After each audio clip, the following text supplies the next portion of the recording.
Collector दफ्तर पे आए हुए हैं। एक्चुअल डिमांड क्या है आपकी और निवेदन आपने किसको दिया है?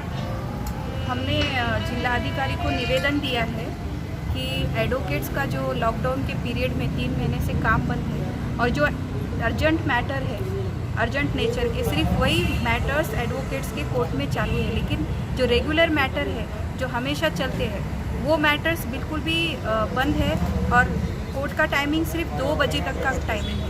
ऐसे सिचुएशन में जजेस के, सरकारी एडवोकेट्स के और अदर स्टाफ का सबका पेमेंट चालू है, लेकिन जो प्राइवेट प्रोफेशनल एडवोकेट्स है उनका एक तो काम भी बंद है। अगर वो काम करना भी चाहे रेगुलर काम तो हो नहीं पा रहा है कोर्ट में, और कोर्ट का काम भी बिल्कुल बंद है। तो ऐसे सिचुएशन में पिछले 4 महीने से एडवोकेट्स सफ़र कर रहे हैं। उनके पास कोई बिजनेस कर नहीं सकते, बिकॉज जो bar council of Maharashtra end Goa है इनके तरफ से हमें रिस्ट्रिक्शंस है कि आप दूसरा कोई बिज़नेस कर नहीं सकते।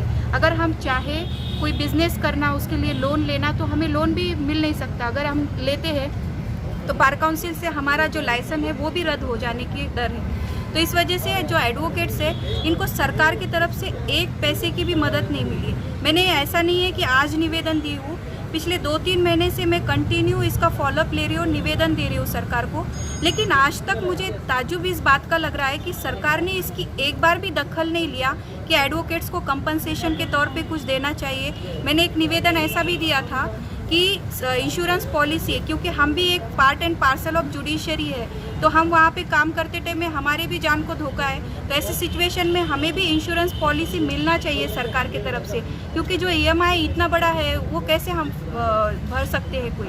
तो इस वजह से एटलीस्ट सरकार की तरफ से कुछ मदद और इंश्योरेंस पॉलिसी भी मिल जाती तो ठीक हो जाता, और जो रिस्ट्रिक्शन एडवोकेट्स पे वो भी फ्री हो जाते तो बहुत ठीक हो जाता। लेकिन ताज्जुब इस बात की लग रही है कि एक बार भी सरकार ने इस चीज़ की कोई दखल नहीं ली है। इसलिए मैं लास्ट अल्टीमेटम देने के लिए, लास्ट निवेदन आज सरकार को देने के लिए यहाँ पे कलेक्टर ऑफिस आई हूँ सभी एडवोकेट्स के साथ, कि अगर आने वाले 15 दिनों में सरकार ने हमारी समस्या पर कोई समाधान नहीं दिया तो मैं और हम सब एडवोकेट्स यहाँ पे पूरे महाराष्ट्र से सभी एडवोकेट्स हम धरने आंदोलन पे बैठ जाएंगे जब तक कि हमारी मांगे पूरी नहीं होंगी।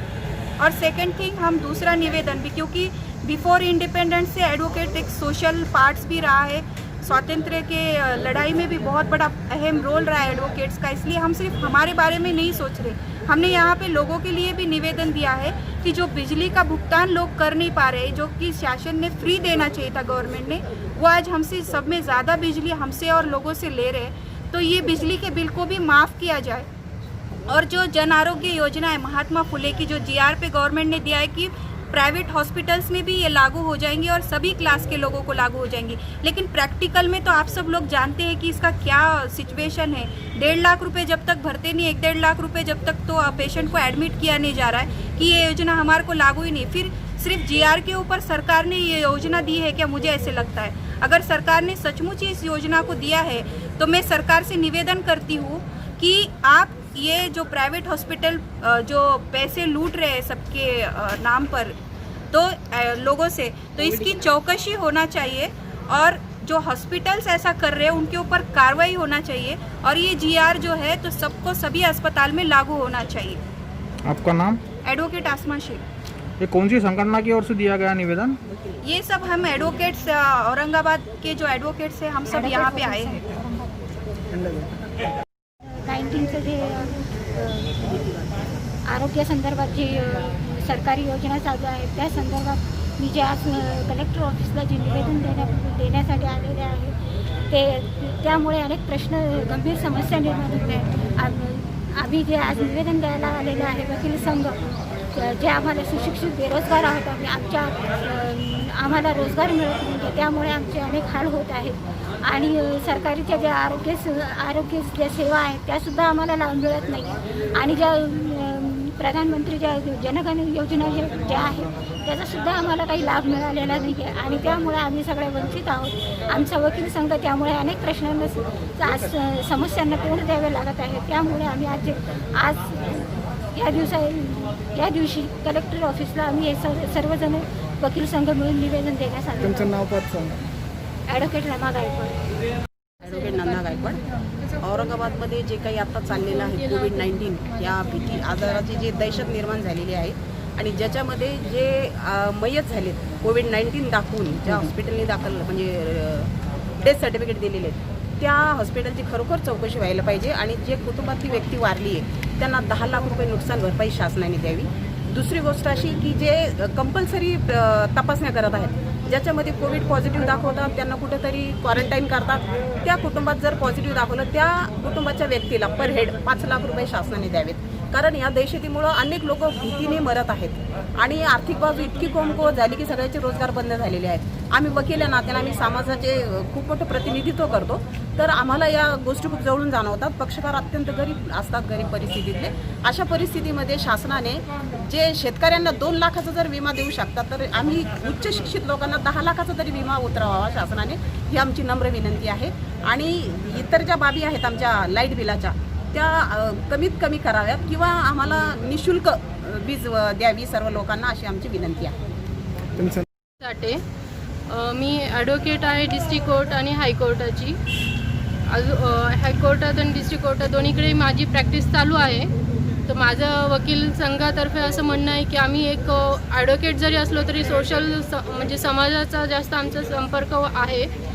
समाजामध्ये ज्या गोष्टी घडतात त्या गोष्टी आम्हाला जितक्या जवळून माहिती होतं त्या गोष्टी आम्ही इथं या अर्जाद्वारे सांगितलेल्या आहेत शासनाला. शासनाने या अर्जाची दखल घ्यावी आणि वकिलांसाठी पण तसेच समाजासाठी पण शासना याच्यात योगदान द्यावं. याच्यावरती आम्ही ज्या मागण्या मांडलेल्या आहेत शासनासमोर त्या शासनाने मंजूर कराव्यात. याच्यामध्ये आम्ही असं म्हटलेले की काही हॉस्पिटलमध्ये असं झालेले करोना पॉझिटिव्ह नसतानासुद्धा पेशंट मेल्यानंतर करोना पॉझिटिव्ह आहे म्हणून असा त्यांचा रिपोर्ट देण्यात आलेला आहे. त्या दवाखान्यावरती कारवाई व्हायला पाहिजे, त्या हॉस्पिटल्सवरती कारवाई व्हायला पाहिजे. ज्याच्यामुळं समाजामध्ये भीती अशी निर्माण झाली की यांच्या घरी करोनाचे पेशंट होते त्याच्यामुळं त्या घराशी लोक संपर्क तोडून राहत आहेत. लोकांशी कॉन्टॅक्टमध्ये येत नाही. समाज असा तोडून जर वागत असेल त्यांचे जे हाल होत आहेत ते शासनाने दखल घेतली पाहिजे. विशेष म्हणजे आम्ही वकील असून आम्ही आमचे जे रोजचे काम करत आहोत त्याच्यामध्ये आम्हाला बरेच हाल सोसावे लागतात. आमचे लाईट बिल आहेत, आम्ही घेतलेले लोन्स आहेत, या सगळ्या गोष्टी काही थांबू शकणाऱ्या नाही आहेत. आमच्याकडे आता सध्या काही केसेस वगैरे नसल्यामुळं किंवा आमच्याकडेच्या केसेस पेंडिंग पडत आहेत की कोर्ट बंद करण्यात आलेलं आहे करोनामुळं किंवा आमच्याकडे क्लायंट येत नाही आहे. अशा अर्जंट केसेस फक्त चालू आहेत आमच्याकडे. त्यामुळं आमचे जे हाल होत आहेत आमच्याकडे पैसे किंवा आर्थिक कमकुवतपणा चालू आहे जो शासनाने याची दखल घ्यायला पाहिजे की लॉकडाऊनमुळे आम्ही घरात बसून राहत आहेत. तर शासनाने दखल घेऊन आमच्यासाठी काहीतरी योजना राबवायला पाहिजेत. आम्ही त्या योजना या अर्जाद्वारे सांगितलेल्या आहेत त्या मंजूर करण्यात यावे एवढीच शासनाकडे विनंती आहे आमची. नाहीतर आम्ही धरणे आंदोलन करू.